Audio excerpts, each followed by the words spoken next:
প্রিয় দর্শক শ্রোতা, আজকে আমরা এরকম একটা আমল নিয়ে হাজির হয়েছি যে আমলটি করলে আল্লাহ রাব্বুল আলামিন ৮০ বছরের গুনাহ আল্লাহ রাব্বুল আলামিন মাফ করে দেন এবং ৮০ বছরের নফল ইবাদতের সওয়াব তার আমলনামায় লিখে দেন। ছোট্ট একটি আমল, যে আমলটি অতি সহজ এবং অতি দামি আমল, যে আমলটি করা একদমই সহজ। জুমার দিন বেশি বেশি করে দরুদ শরীফ পড়া। আর যে আমলটার কথা বলতেছি, জুমার দিন আসরের নামাজের পর কোনো ব্যক্তি যদি নিজের স্থান থেকে না উঠিয়া এই দরুদটি পড়ে, তাহলে তার ৮০ বছরের গুনাহ আল্লাহ মাফ করে দেন এবং ৮০ বছরের নফল ইবাদতের সওয়াব তার আমলনামায় লিখে দেন।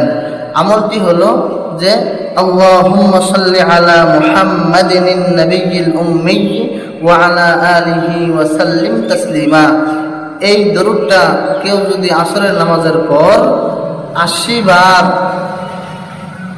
বার এই দরুদটা যদি পাঠ করে, তাহলে তার ৮০ বছরের গুনাহ আল্লাহ মাফ করে দেন এবং ৮০ বছরের নফল ইবাদতের সওয়াব তার আমলনামার মধ্যে লিখে দেন। সেই জন্য আমরা সবাই এই আমলটি করার জন্য চেষ্টা করব ইনশাআল্লাহ তাআলা।